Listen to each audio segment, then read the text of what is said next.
Hello friends, welcome to learn for knowledge. आप लोग का मैंने संडे यानी कि कल एक क्वेश्चन दिया था मॉक सेट। मैंने बताया कि आप लोग का जो रूटीन है, हम लोग का WBCS का क्लासेस मैं स्टार्ट करवा चुका हूँ। इसमें आप लोग का 3 दिन क्लास होगा। वेडनेसडे को एक क्लास होगा, उसके बाद आप लोग का फ्राइडे को एक क्लास होगा, देन उसके बाद आप लोग का संडे को मॉक टेस्ट होगा। तो उसी का ही मैंने मॉक टेस्ट आप लोग को संडे को प्रोवाइड करवा दिया था और आज इसका सोल्यूशन मैं आप लोग को दूंगा 9 बजे मैंने बोला था। तो अभी आप लोग का 9 बज रहा होगा।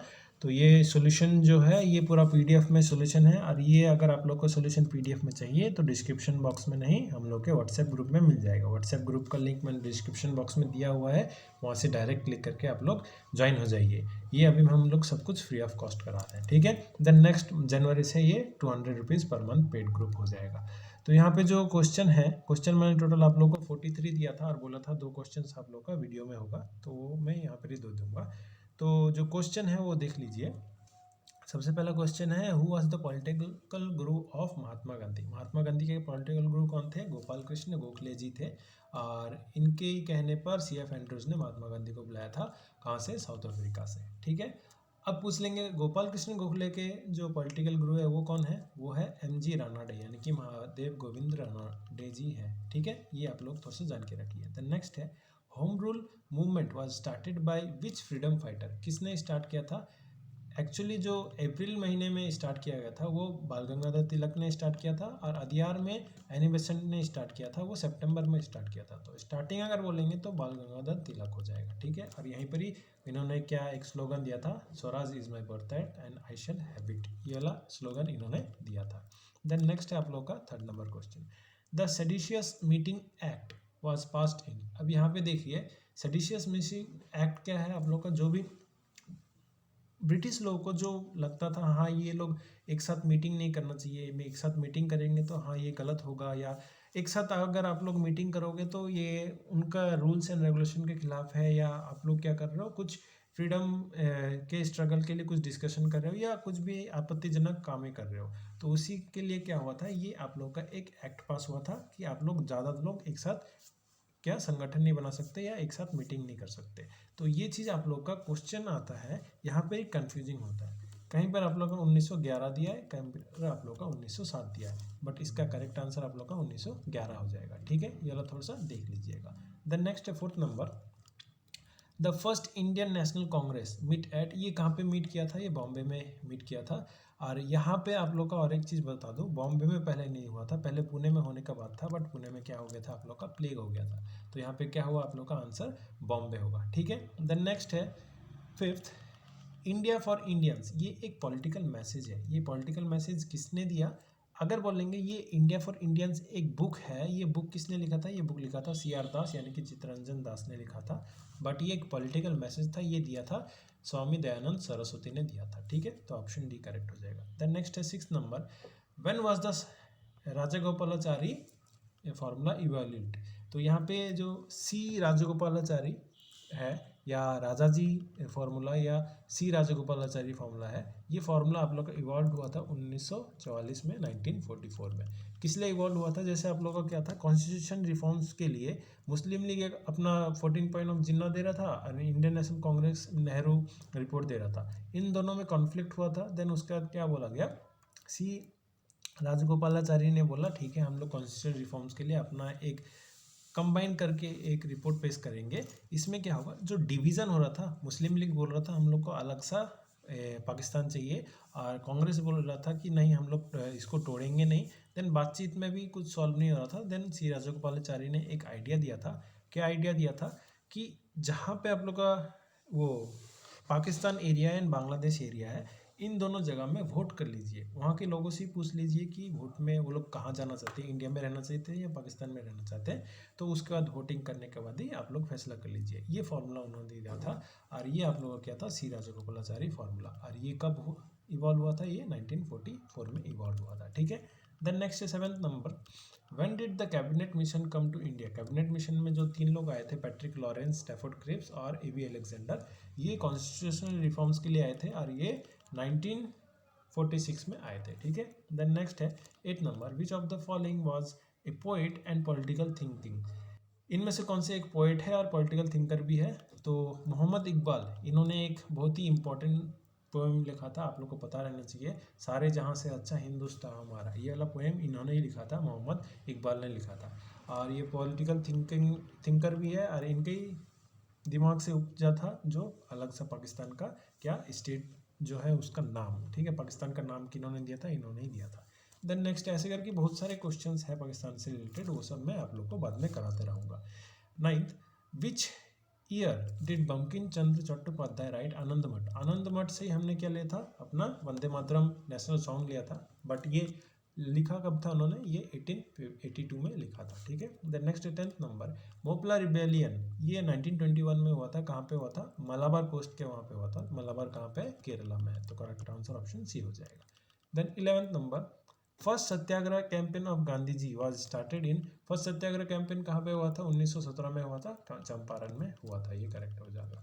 देन 12th नंबर, the Indian national Congress was found by, ये कि इन्होंने फॉर्म किया था या फाउंड किया था, ये एलन ऑक्टेवियन ह्यूमन ने किया था, कितने साल में, 1885 में फाउंड किया था, ठीक है। देन नेक्स्ट 13 नंबर, who among the following was the first women president of Indian national Congress? First women president बोलेंगे तो एनी बेसेंट हो जाएंगी, फर्स्ट इंडियन वुमेन प्रेसिडेंट अगर बोल देंगे तो कौन हो जाएंगी, सरोजनी नायडू हो जाएंगी, तो यहाँ पे correct answer option A Annie Besant है। Then 14th, Vande Mataram was first sung at the session of Indian national Congress, ये सबसे पहले कहाँ पे गाया गया था, कलकत्ता सेशन में गाया गया था, और कलकत्ता सेशन में कहाँ पे हुआ था, ये सबसे पहले 1896 में हुआ था कलकत्ता सेशन में, ठीक है, वंदे मातरम जो नेशनल सॉन्ग है इंडिया का। देन नेक्स्ट है 15th, the name Indian national Congress was given by, Indian national Congress तो पहले नाम नहीं था, क्या था, इंडियन नेशनल कॉन्फ्रेंस नाम था। देन कांग्रेस नाम कहाँ से लिया गया, अमेरिका के प्रियम्बल में, यानी अमेरिका के आप लोगों का जो पार्लियामेंट है उसको कांग्रेस बोला जाता है, तो यही नाम उन्होंने दादा भाई नौरोजी ने कहाँ से लिया था, वो अमेरिका से लिया था, तो उसका नाम देन रीचेंज करके क्या किया गया, इंडियन नेशनल कांग्रेस रखा गया, ठीक है, तो करेक्ट आंसर ऑप्शन सी होगा। देन 16 नंबर, the viceroy who invited the delegates of the Indian national Congress to garden party in 1886, यहीं पर ही उन्होंने क्या बोला था, कांग्रेस को एक माइक्रोस्कोपिक पार्टी बोला था, तो किन्होंने इनवाइट किया था, लॉर्ड डफरिन ने इनवाइट किया था कांग्रेस को, ठीक है।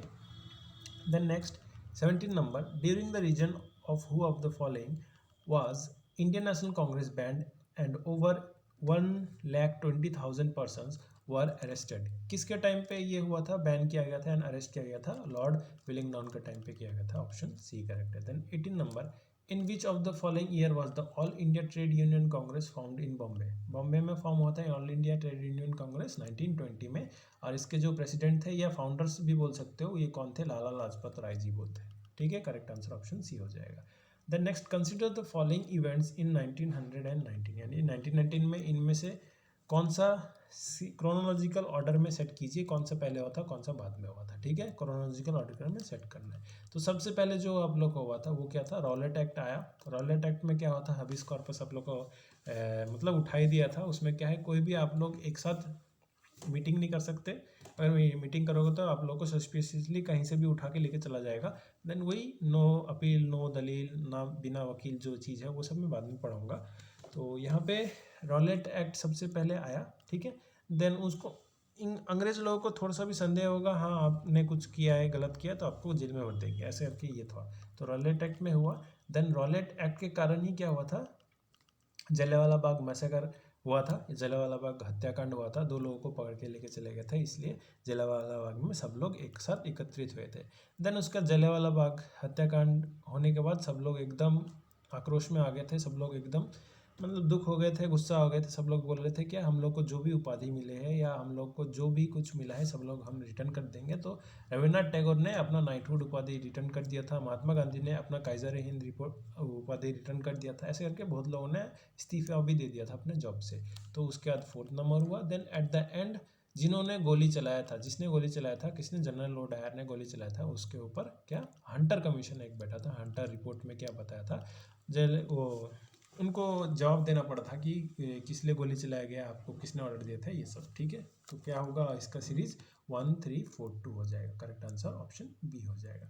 देन नेक्स्ट है 20 number, the capital of the British east Indian empire was shifted from Calcutta to Delhi, Calcutta से दिल्ली में जो शिफ्ट हुआ लॉर्ड हार्डिंग के टाइम पे हुआ था 1911 में। तो ये किस लिए शिफ्ट किया गया था, शिफ्ट करने का ओरिजिनल कारण था, कलकत्ता में जो रिवोल्यूशनर हो रहा था, यानी कि जो आप लोगों का जितना भी फ्रीडम फाइटर का जितने भी लोग थे मैक्सिमम लोग सब कहाँ पे इकट्ठा हो रहे थे, कलकत्ता में हो रहे थे, और कलकत्ता से ही सब रिवॉल्यूशंस स्टार्ट हो रहे थे। यानी कि क्या हुआ, कलकत्ता आप लोगों का हॉटस्पॉट बन गया। तो यही करेक्ट होगा, ऑप्शन आप लोग का ऑप्शन सी करेक्ट हो जाएगा। Then next 21, during India's freedom struggle which one of the following led to first all India hartal. तो ऑल इंडिया हड़ताल सबसे पहले कब हुआ, आप लोग का जो रॉलेट एक्ट आया था उसका प्रोटेस्ट के कारण ऑल इंडिया हड़ताल किया गया था। ये सबसे पहला फ्रीडम स्ट्रगल का ऑल इंडिया हड़ताल था। The next 22 number, on which one of the following did Jawaharlal Nehru unfurled the tricolor national flag on the bank of the river as the clock struck the midnight। यानी कि clock struck the midnight, ये जो भी है रात के एकदम exact 12 बजे सब लोग न्यू ईयर मनाते हैं। इन्होंने क्या किया था, इन्होंने क्या था, रवि रिवर के एकदम किनारे, रावी रिवर के किनारे लाहौर में, ठीक है, ये लाहौर में किया था। रवि रिवर के एकदम किनारे लाहौर में इन्होंने रात के एकदम 12 बजे यानी कि 31 दिसंबर 1929 को इन्होंने जो ट्राई कलर हम लोग का नेशनल फ्लैग है, तिरंगा जिसे हम लोग बोलते हैं, तिरंगा फ्लैग इन्होंने क्या किया था, अनफ्लड किया था, होस्टिंग किया था। ठीक है, तो करेक्ट आंसर ऑप्शन ए हो जाएगा। देन नेक्स्ट है, consider the following statement relating to civil disobedience movement. तो यहाँ पे सिविल डिसोबीडियंस मूवमेंट से ये दोनों क्या करेक्ट है या गलत है, या कोई एक गलत सही है एक गलत है, ऐसे करके ये आप लोग को बताना है। तो पूरा पढ़ते हैं। क्या बोला है, by the Gandhi Irwin pact जो 1931 में हुआ था मार्च के टाइम पे, तो the Congress agreed to suspend the civil disobedience movement. क्या उन्होंने एग्री कर लिया था? हाँ, एग्री किया था, क्योंकि मैंने आप लोग को जिस्ट में पढ़ाया था क्या फर्स्ट राउंड टेबल कॉन्फ्रेंस हुआ, वहाँ पे गांधी जी आए नहीं थे, फिर उसको गांधी जी को बुलाने का एरविन जी आए। तो एरविन जी जब आए यहाँ पे तो गांधी जी ने बोला ठीक है हम अपना सिविल डिसोबीडियंस मूवमेंट स्टॉप करेंगे, तो उसका एक कंडीशन देंगे। कंडीशन क्या था देखते हैं, देखो, by the Gandhi Irwin pact the government promised to release all the political prisoners not convicted for violence। सब पॉलिटिकल प्रिजनर्स को, जो लोग वायलेंस से जुड़े हुए नहीं है, उन लोगों को छोड़ दिया जाए, ये चीज़ उन्होंने डिमांड किया था। और यही चीज़ गवर्नमेंट ने प्रॉमिस किया था, गवर्नमेंट ने, हाँ इन लोगों को छोड़ दिया जाएगा। तो ये चीज़ करने के बाद क्या हुआ, सब लोगों को छोड़ दिया गया था और Gandhi ji second round table conference करने चले गए थे। तो ये दोनों ही आप लोगों का करेक्ट है, ऑप्शन ए और ऑप्शन बी दोनों ही करेक्ट है, तो ऑप्शन सी करेक्ट हो जाएगा। Both 1 and 2 are correct. Then next है 24, हु गेव द स्लोगन इनकलाब जिंदाबाद। अब यहाँ पे बहुत लोग कंफ्यूज क्यों खाते हो मेरे को पता नहीं चलता। यहाँ पे थोड़ा सा ध्यान से सुनिए, क्वेश्चन क्या पूछ रहा है आपको, ठीक है, क्वेश्चन पूछ रहा है यहाँ पे हु गेव द स्लोगन। ये स्लोगन किसने दिया था? मोहम्मद इकबाल ने अपने एक बुक में दिया था, ठीक है, क्या इनकलाब जिंदाबाद। ये स्लोगन दिया किसने था? इनकलाब जिंदाबाद मोहम्मद इकबाल ने। और ये स्लोगन रेज किसने किया था? सबसे पहले इनकलाब जिंदाबाद ऐसे करके जो आप लोग का स्लोगन था वो रेज, अगर पूछेंगे रेज किया था वो किसने किया था? भगत सिंह ने किया था। ठीक है, तो करेक्ट आंसर यहाँ पे ऑप्शन ए हो जाएगा, इकबाल। अगर रेज का बात बोलेंगे तो ऑप्शन सी हो जाएगा, भगत सिंह। ठीक है, यहाँ पे कंफ्यूजन मत खा जाइएगा, इसलिए मैंने यहाँ पे कंफ्यूजिंग बाद में लिख दिया है। देन नेक्स्ट 25, इन द 1907 यानी कि 1907 सेशन जो कांग्रेस का हुआ था, कहाँ पे हुआ था आप लोग का? सूरत में हुआ था। whose name was proposed by the extremist group as the next president of the Congress। क्या हुआ था इस सेशन में? कांग्रेस दो हिस्सों में बढ़ गया था, एक एक्सट्रीमिस्ट और एक मॉडरेट्स में। ठीक है से, तो मॉडरेट्स आप लोग जो थे कांग्रेस में रह गए और बाद बाकी एक्सट्रीमिस्ट सब अलग होने लग गए। तो इसमें एक्सट्रीमिस्ट ने क्या बोला था, उनके ग्रुप का जो हेड होंगे या प्रेसिडेंट होंगे वो कौन होंगे? लाला लाजपत राय होंगे। ठीक है, correct answer option C. 26, who among the following drafted the resolution on fundamental rights for Karachi session of Congress in 1931। 1931 में कराची सेशन में जो प्रेसिडेंट थे वो कौन थे? सरदार वल्लभ भाई पटेल जी थे। तो यहाँ पे जवाहरलाल नेहरू ने एक रिजोल्यूशन ड्राफ्ट किया था फंडामेंटल राइट्स के ऊपर, मौलिक अधिकारों के ऊपर एक रेजोल्यूशन ड्राफ्ट किया था। तो करेक्ट आंसर यहाँ पे क्या हो जाएगा? ऑप्शन बी हो जाएगा, पंडित जवाहरलाल नेहरू। देन नेक्स्ट है 27, who is remembered as the pioneer of economic nationalism. Economic nationalism के पायनियर आरसी दत्ता को रिमेंबर किया जाता है, यानी कि माना जाता है। Then next 28, the movement that come to an abrupt यानी कि स्टॉप कर दिया गया था and due to Chauri Chaura incident. Chauri Chaura incident 1922 में हुआ था, बिहार के एक चौरी चौरा जगह में। वहाँ पे क्या हुआ था? 1920 में महात्मा गांधी ने ये नॉन कॉपरेशन मूवमेंट स्टार्ट किया था। देन ये अहिंसा से ही वो लोग क्या करना चाहते थे, सब कुछ काम करना चाहते थे। बट चौरी चौरा में क्या हो गया, चौरी चौरा में बहुत लोगों ने वही आग लगा दिया पुलिस चौकी में, इसलिए उन्होंने ये स्टॉप कर दिया, नॉन कॉपरेशन मूवमेंट को स्टॉप कर दिया। The next 29, the main leader of the Swaraj party, Swaraj party के दो मेन लीडर कौन थे, मोतीलाल नेहरू थे, ये सेक्रेटरी थे, RCR दास प्रेसिडेंट थे, ठीक है। Then next 30, boundary between India Pakistan, India Pakistan के बाउंड्री को क्या बोलते हैं, रेडक्लिफ लाइन बोलते हैं, और इन्होंने ही बनाया था, डिमार्केट किया था, सर साइरिल रेडक्लिफ ने डिमार्केट किया था, ठीक है। देन एशियाटिक सोसाइटी जो बंगाल में फाउंड हुआ था, वो किसने फॉर्म किया था, विलियम जोन्स ने फॉर्म किया था। तो यहाँ पे अगर साल पूछ लेंगे तो वो क्या है, वो आप लोग को कमेंट में लिखना है। मैंने क्या बोला था, 2 क्वेश्चन, तो सबसे पहला क्वेश्चन ये है आप लोग का, कमेंट में आप लोग को लिखना है।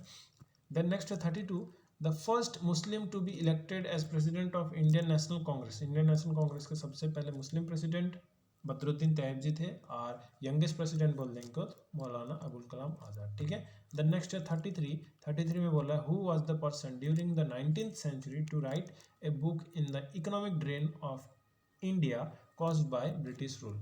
इकोनॉमिक ड्रेन यानी कि क्या होगा, यहाँ के जितना भी पैसा है सब ब्रिटिश में लूट के लेके चले जा रहे हैं। तो ये चीज़ किन्होंने लिखा था, ये चीज़ दादा भाई नौरोजी ने अपने बुक में लिखा था, ब्रेन ड्रेन जो भी चीज़ है, ठीक है। द नेक्स्ट है 34, the nationalisation of 14 banks took place in India in the year, कब नेशनलाइजेशन हुआ था, जो 14 बैंक है उनका नेशनलाइजेशन 1969 में हुआ था। और RBI का नेशनलाइजेशन कब हुआ था, 20 साल पहले, यानी कि 1949 में, ठीक है। Then 35, reserve bank of India issues all currency notes except, यानी कि रिजर्व बैंक ऑफ इंडिया हर एक नोट इशू करता है, कहाँ पे क्या है सब कुछ मैं उसका नोट बना रहा हूँ, इस वीक में आप लोग का वो भी नोट मिल जाएगा।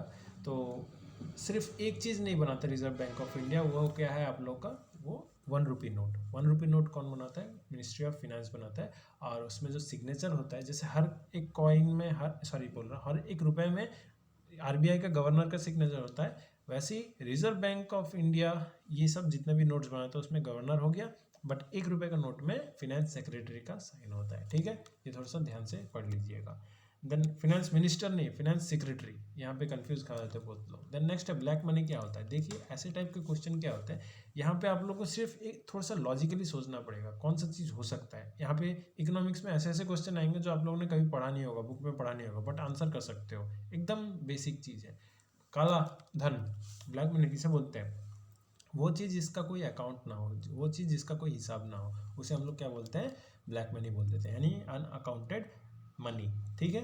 Then 37, those who work in secondary sector, secondary sector में जो लोग काम करते हैं उनको क्या बोला जाता है, उन वर्किंग टाइप को ब्लू कॉलर वर्कर्स बोले जाते हैं, ठीक है। प्राइमरी में रेड कॉलर एंड टर्शियरी में white collar, okay. Then next है आप लोग का 38, the bank are required to maintain a certain ratio between their cash in the hand and total assets.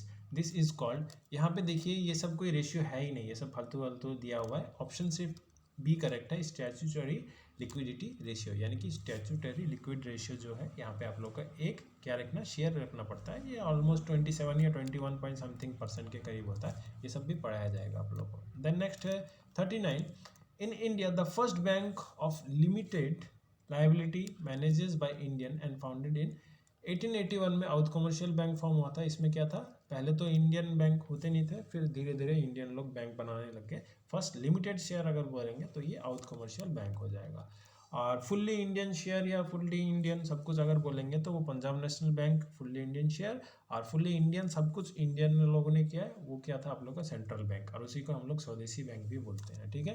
Then next है 40, in India which one of the following formulates the physical policy. Physical policy यानी कि tax wax का जो भी माजरा है, ये सब कौन देखता है, मिनिस्ट्री ऑफ फाइनेंस देखता है। और इंटरेस्ट जो भी होता है बैंक का या लोन का, वो सब कौन देखता है, RBI, यानी कि उसको मॉनेटरी पॉलिसी होता है। एक मॉनेटरी पॉलिसी बोलते हैं वो RBI देखता है, और एक फिजिकल पॉलिसी होता है वो आप लोग का मिनिस्ट्री ऑफ फाइनेंस देखता है, ठीक है।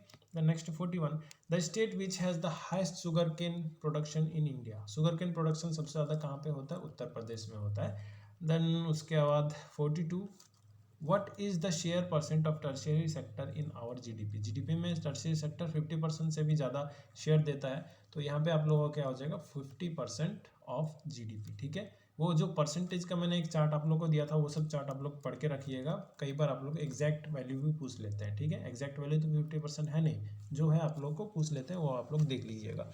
देन नेक्स्ट है 43, RBI was formed in, RBI कब फॉर्म हुआ था आप लोग का? आरबीआई 1 अप्रैल 1935 में फॉर्म हुआ था। आरबीआई एक्ट 1934 के द्वारा उसको रिकमेंडेशन किसने दिया था? हिल्टन एंड यंग कमीशन ने रिकमेंडेशन दिया था 1926 में, ठीक है। तो पहला क्वेश्चन जो था मैंने वो पूछ लिया आप लोगों को। सेकंड क्वेश्चन जो है, महात्मा गांधी जी इंडिया में कब आए थे, उस तारीख को क्या बोला जाता है, ठीक है, ये क्वेश्चन है। और दोनों आंसर मेरे को कमेंट में चाहिए। तो यहाँ पे आप लोग ऐसे करके मैं मॉक टेस्ट लूँगा एवरी संडे। जो भी क्वेश्चन, जो भी चीज़ मैं आप लोग को टॉपिक वाइज पढ़ाऊंगा वो सब। और जियोग्राफी अब नेक्स्ट वीक से स्टार्ट हो जाएगा। जियोग्राफी में क्या है, जैसे कुछ कुछ पोर्शंस है जहाँ पे आप लोग को पढ़ने का जरूरत नहीं पड़ता। जैसे मैं बोलूँगा नेशनल पार्क, ये पढ़ने का जरूरत है क्या? जो 2-3 चीज़, बफर जोन, कोर जोन, ये सब पढ़ना है, ट्रांजिशन जोन, ये सब मैं पढ़ा दूंगा। बट बाद बाकी जो सिर्फ आप लोग को क्या करना है, एकदम झाड़ा मुखस्तु जो बोलते हैं, ठीक है, एकदम रट्टा मारना है, वो सब चीज़ आप लोग को मैं पीडीएफ दूंगा, आप लोग पढ़ोगे, उसका मॉक टेस्ट लेता रहूँगा, मॉक टेस्ट लेता रहूँगा, ठीक है। तो यहाँ पे आप लोग प्रिपरेशन चलाते रहिए, स्टॉप नहीं होने वाला। यहाँ पे कंटिन्यूस 100 दिन तक क्लासेस चलते रहेंगे। और जो लोग नए हो, जो लोग नए वीडियो देख रहे हो, तो आप लोग चैनल को अगर सब्सक्राइब करना चाहते हो तो करके रखिए, ताकि आप लोग ऐसे वीडियो मिल जाए। और अपने फ्रेंड्स को शेयर कीजिए ताकि वो लोग भी फ्रूटफुल हो सके, ठीक है। तो आज की वीडियो के लिए इतना ही। अगर आप लोग हमारे चैनल को ज्वाइन करना चाहते हैं, व्हाट्सएप ग्रुप को ज्वाइन करना चाहते हैं या टेलीग्राम ग्रुप को ज्वाइन करना चाहते हैं, डिस्क्रिप्शन बॉक्स में लिंक मैंने दिया हुआ है, वहाँ से आप लोग ज्वाइन हो सकते हैं, ठीक है। तो आज की वीडियो के लिए इतना ही friends, that's all, thank you.